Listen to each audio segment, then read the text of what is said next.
They won't say it. They probably never will. But there's a moment, quiet, sharp, and impossible to ignore when it hits them. Not when you're crying, not when you're begging, not even when you walk away. It happens later, when everything goes silent. When there's no message left to read, no voice left to replay, no version of you still trying to fix what they broke, that's when the realization creeps in. Slow, uncomfortable, uninvited, and suddenly the one who seemed so distant is now trapped inside their own mind fighting a war no one else can see. At first they try to brush it off. They tell themselves it wasn't that deep, that things were already falling apart, that you were too emotional, too intense, too much. They cling to these thoughts because it gives them control. Because if they admit the truth that they hurt someone who genuinely cared, they lose the version of themselves they've been protecting for so long. So they minimize it, they rewrite the story, they convince themselves they did what they had to do. But something doesn't sit right. It shows up in the quiet moments, when they're alone and there's nothing left to distract them. No conversations to hide behind, no noise to drown it out, just them and the memory of you. The way you looked at them, the way you stayed when it would have been easier to leave, the way you tried over and over again while they kept pulling away. And now, there's no one left trying. That's when the truth starts pushing through the cracks. They begin to realize that you weren't the problem they made you out to be. That maybe, just maybe, the distance, the coldness, the silence, that all came from them. And that realization doesn't feel empowering. It feels heavy. It feels like something they can't escape. Because now they're left sitting with something they've spent their whole life avoiding, accountability. But their ego doesn't let go easily. It fights back. It tells them they still had reasons. That you weren't perfect either. That relationships are complicated, and all of that is true, but it doesn't erase the deeper truth they're starting to feel. The truth that they could have handled things differently, that they didn't have to shut down, that they didn't have to push you to the point where leaving became your only option. And this is where the silent war begins. Because now they're stuck between two voices, one that wants to protect them and one that's forcing them to see clearly. One that says you did what you had to do, and another that whispers you lost someone who actually cared. And the more they try to ignore that second voice, the louder it becomes. It doesn't happen all at once, it builds. They start replaying moments, small ones at first. Conversations they barely thought about before, the way you paused before responding, the way your tone shifted when you felt unheard, the times you tried to open up and they pulled back instead. At the time it didn't seem like much, but now it all connects. Now it feels like a pattern. And the hardest part, they can't go back and change it. So they sit with it. They start to feel something unfamiliar, not just regret, but a kind of clarity that makes everything harder to ignore. Because it's no longer about what went wrong between two people, it's about what's been going on inside them all along. The walls they built, the distance they created, the way they avoided anything that felt too real, too deep, too vulnerable. And for the first time, they see the cost of that. They see what it cost them to keep running, what it cost them to stay guarded, what it cost them to protect themselves so much that they ended up losing something real. And that realization doesn't bring relief, it brings tension. Because knowing the truth doesn't mean they're ready to face it. There's a part of them that wants to reach out, to say something, to break the silence and admit what they couldn't before. But that part feels small compared to the fear sitting on top of it. The fear of rejection. The fear that you've already moved on. The fear that even if they try, it's too late. So instead, they stay quiet. But inside, it's anything but quiet, because now they're stuck thinking about all the things they didn't say. All the moments they pulled away when they should have leaned in. All the times they chose distance over connection. And it doesn't feel like freedom anymore. It feels like something they can't escape. They start questioning themselves in ways they never did before. Not out loud, not where anyone can hear it, but internally, it's constant. Why did I react like that? Why couldn't I just be present? Why did I push away someone who was trying to love me? And the answers aren't easy, because those answers lead them back to parts of themselves they've been avoiding for years. The discomfort with vulnerability, the instinct to shut down, the need to stay in control even if it means losing connection. These patterns didn't start with you, but losing you is what made them impossible to ignore. And that's the shift. Because now it's no longer about you chasing them or trying to understand them or hoping they'll change. Now it's about them sitting alone with the consequences of how they showed up. And for someone who spent their whole life avoiding emotional discomfort, that kind of stillness is overwhelming. They try to distract themselves, they fill their time, they keep moving, but it doesn't fully work. Because the realization follows them, it shows up in random moments, late at night, early in the morning, in between everything else they're doing to avoid it. And every time it shows up, it feels a little heavier. Because deep down, they know this wasn't just another relationship. This wasn't just another connection they could walk away from without it meaning something. This was different, and they felt it, even if they didn't know how to handle it at the time. And now, they're left with that feeling, but without you there. And that's what makes it hard. Because it's one thing to lose someone, it's another to realize too late what they actually meant to you. And for someone who struggles to process emotions in real time, that delay turns into something much deeper.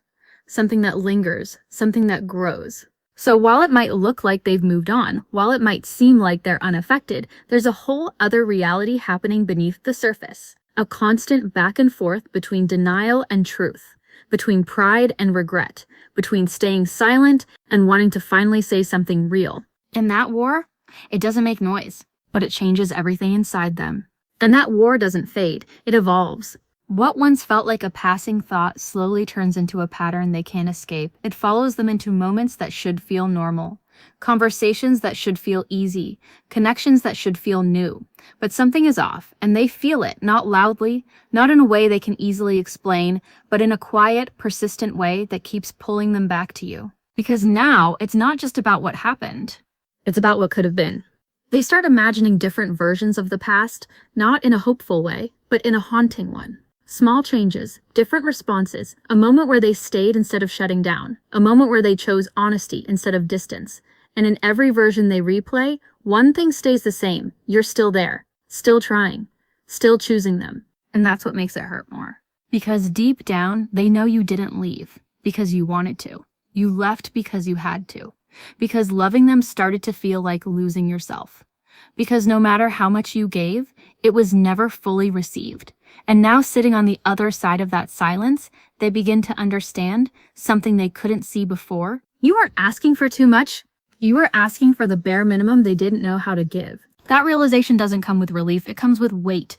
Because it forces them to confront the gap between who they thought they were and how they actually showed up. And for someone who relies on emotional distance to feel safe, that kind of self-awareness feels threatening. It shakes their identity, it challenges the narrative they've held onto for so long that they're independent, unaffected, untouched. But now they feel touched by it. More than they expected, more than they're comfortable admitting. So they try to regain control, in the only way they know how. By suppressing it again, by pushing it down, by convincing themselves that it's already over, that it doesn't matter anymore, that reaching out wouldn't change anything. But suppression doesn't erase truth, it just delays it. And the more they push it down, the more it leaks out in other ways. They find themselves comparing, not intentionally, but automatically. The way someone else talks to them doesn't feel the same. The way someone else connects doesn't reach the same depth, and it frustrates them even if they can't explain why. Because they thought moving on would be easier than this, they thought distance would make everything fade. But instead, it's making things clearer. They begin to notice how rare it was what you gave them, not in grand gestures, but in consistency, in presence, in the way you tried to understand them even when they didn't understand themselves. And that kind of realization doesn't feel light. It feels like something they mishandled, something they didn't fully value until it was gone. And now, they don't know what to do with that. Because acknowledging it would mean admitting that they played a role in losing it. And that's where the conflict deepens. They start questioning their own patterns, not in a structured, conscious way, but in fragments. In moments where something triggers a memory, in situations where they feel the urge to pull away again, and for a second they pause. Just for a second they catch themselves, and in that pause, there's awareness. A brief, uncomfortable awareness that this is what they've always done. That this isn't new. That pushing people away, shutting down, avoiding depth is not something that just happened with you. It's something they've carried for a long time. And now, for the first time, it's costing them something they can't replace. That awareness creates pressure, because now they're standing at a quiet crossroads. Not one they talk about, not one they consciously plan, but one they feel. On one side, they can keep doing what they've always done, stay distant, stay guarded, stay safe in their emotional detachment. And on the other side, they would have to face everything they've been avoiding. Vulnerability, accountability, change. And even though a part of them knows which side leads to something real, the fear of stepping into it feels overwhelming. So they hesitate. They linger in between, not fully moving on, but not fully reaching back either. And that in-between space is where the silent war becomes exhausting. Because it's not just about missing you anymore. It's about facing themselves. And that's something they don't know how to do without shutting down. So instead, they sit with it in pieces. A thought here, a memory there, a feeling they can't fully process. And over time, those pieces start to build into something heavier, something more persistent, something that doesn't just go away when they distract themselves, because now it's internal. Now it's part of how they see things. They start recognizing the impact of their silence, not just in your absence, but in the way it shaped everything between you, the things left unsaid, the emotions left unacknowledged, the distance that grew every time they chose not to engage. And for someone who once saw silence as control, it starts to feel like loss. Because silence didn't protect the connection. It slowly erased it. And that realization is hard to sit with.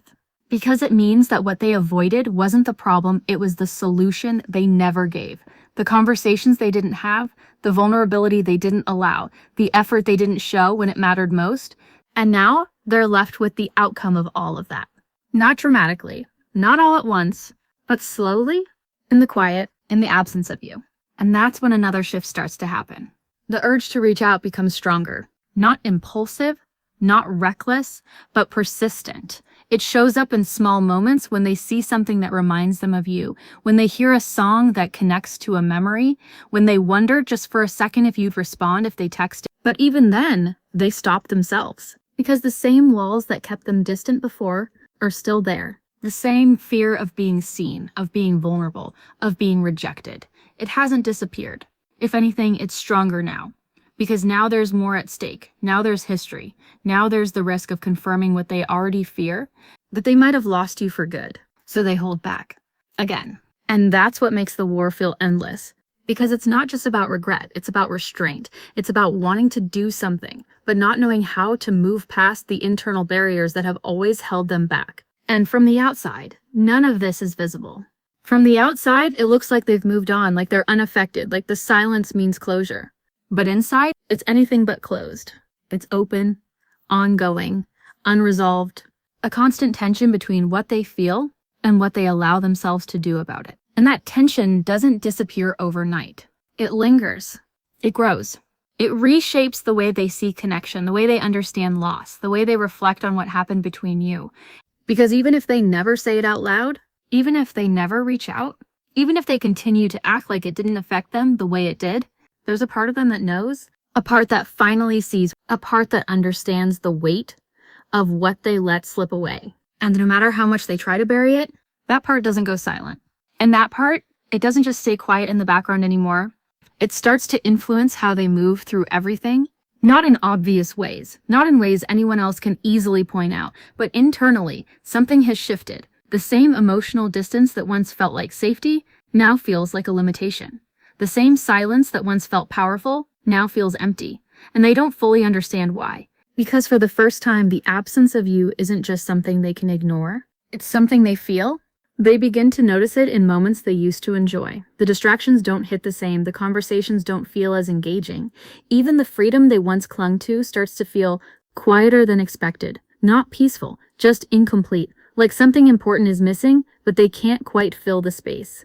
And that's when it becomes undeniable. You mattered more than they allowed themselves to admit. Not just in a surface level way, not just as someone they spent time with, but as someone who brought out parts of them they don't easily access, parts they didn't even fully understand while you were there, the kind of emotional depth they avoided, but secretly needed. And now that it's gone, they feel the absence of it more clearly than ever. But instead of turning that realization into action, they sit, because knowing something is different from knowing what to do about it, they think about reaching out more often now. Not in a dramatic, impulsive way, but in quiet, repeated thoughts that show up when they least expect it. A message they almost send, words they almost type. A moment where they come close to breaking the silence, but stop right before it happens. Every time. Because the fear hasn't gone anywhere. If anything, it's deeper now. Before, the fear was about getting too close, about losing control, about being seen in ways they weren't ready for. But now, the fear has shifted. Now it's about facing what they've already done. Facing the possibility that you've changed, that you've healed, that you might not even want to hear from them anymore. And that possibility, it holds them back. Because reaching out now doesn't just require vulnerability, it requires courage they're not sure they have. It means stepping into uncertainty without knowing the outcome. It means risking rejection from the very person they pushed away. So instead, they stay where it feels familiar, in silence. But the silence doesn't feel the same anymore. It's heavier now, more noticeable, more present. Because it's no longer just a habit. It's a choice they're becoming aware of. A choice to not say something. A choice to not act. A choice to keep everything inside even when it's starting to build up. And over time, that pressure creates something else. Restlessness, a quiet discomfort that follows them from moment to moment. Not overwhelming, but constant.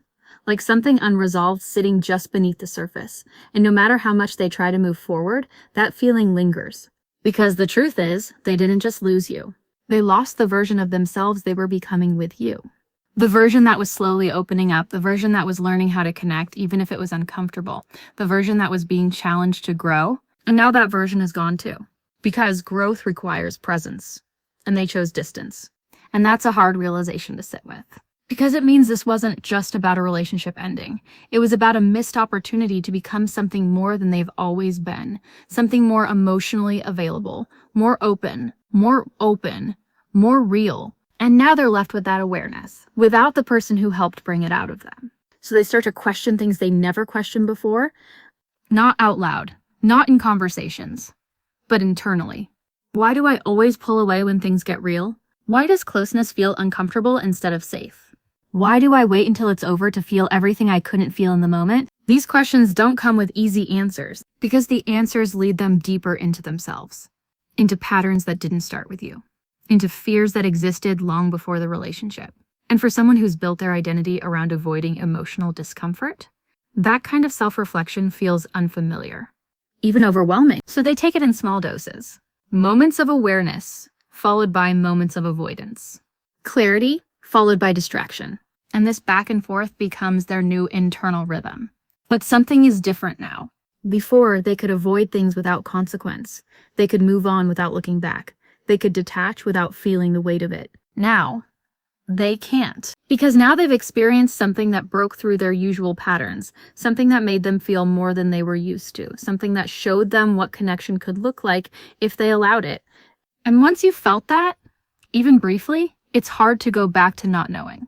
So even if they try to move forward, there's a part of them that keeps comparing everything to what they had with you.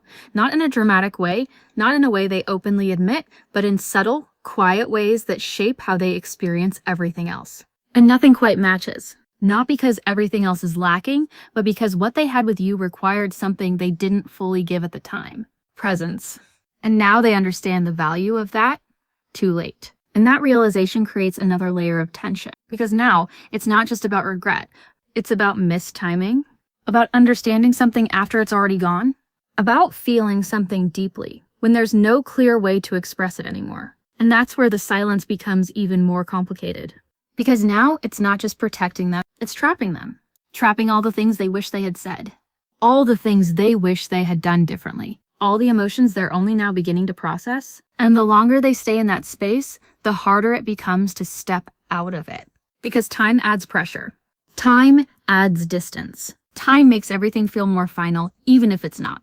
And that's what keeps them stuck.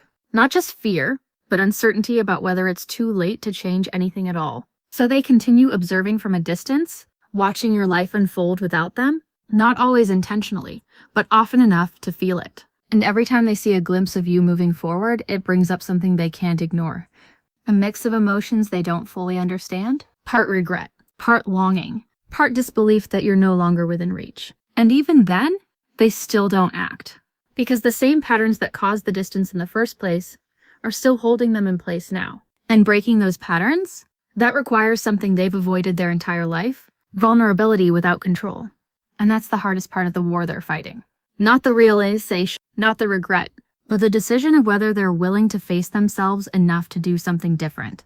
And until that decision is made, the silence continues, but inside, nothing about it feels quiet anymore. And the longer that silence stretches, the louder everything inside them becomes. It stops being something they can manage in small moments. It starts spilling into everything, into how they think, into how they feel, into how they see themselves when there's no one else around to distract them. Because now, it's not just about you anymore. It's about what losing you revealed. They can't unsee it, They can't go back to the version of themselves that believed distance was harmless, that shutting down didn't really affect anyone, that walking away without explanation was easier for everyone involved, because now they felt the aftershock of all of that, not just in your absence, but in the weight they carry when they're alone with their thoughts. And that weight, it doesn't just disappear.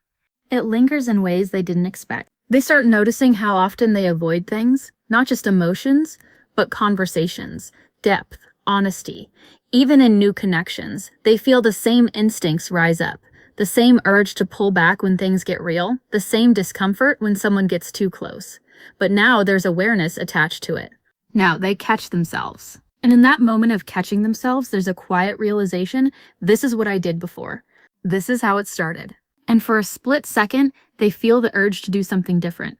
But habits built over years don't break in a moment. So sometimes they fall back into the same patterns. Sometimes they choose distance again. Sometimes they convince themselves it's easier this way, but it doesn't feel the same anymore. It doesn't feel as justified. It doesn't feel as safe. Because now they know where it leads.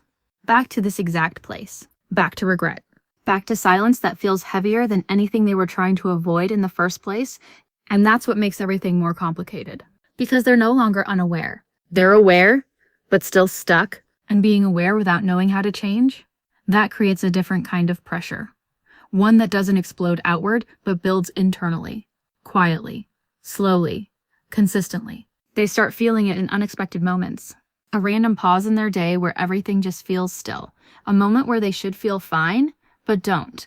A thought that comes out of nowhere and pulls them right back into everything they've been trying not to think about. And that thought is usually the same, you. Not just memories, but questions. Are they okay?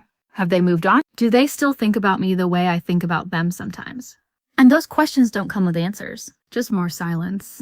And that silence becomes something they have to sit with, because they're the one who created it.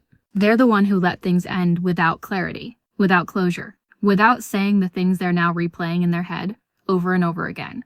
And that lack of closure, it doesn't just affect you, it stays with them too, in ways they didn't expect. Because closure isn't just about ending something, it's about understanding it. And now they're trying to understand something they never fully faced when it was happening. So they go back, mentally, over and over again. Not to relive it, but to make sense of it. To find the exact moment where things shifted. The exact moment where they could have done something different.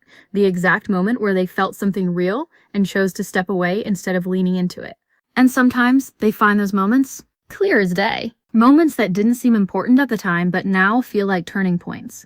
Moments where a small choice led to a bigger distance. Moments where they felt something they couldn't explain, and instead of exploring it, they avoided it.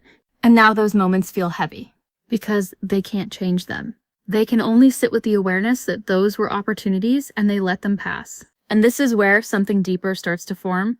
Not just regret, but responsibility. Not in a way they openly admit, not in a way they express to anyone else. But internally, there's a shift from blaming circumstances to recognizing their own role in how things unfolded. And that shift, it's uncomfortable because it removes the safety of deflection.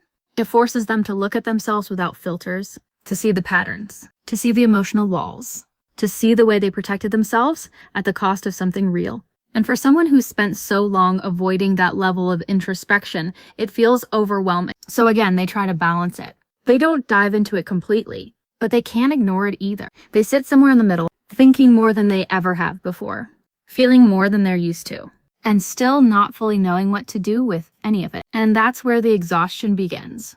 Because carrying emotions you don't know how to express drains you. Holding thoughts you can't act on weighs you down. Living with awareness you didn't ask for changes the way everything feels. And they feel that shift, even if they don't show it. Even if they still appear distant on the outside. Even if they still maintain the same calm, controlled image they've always had.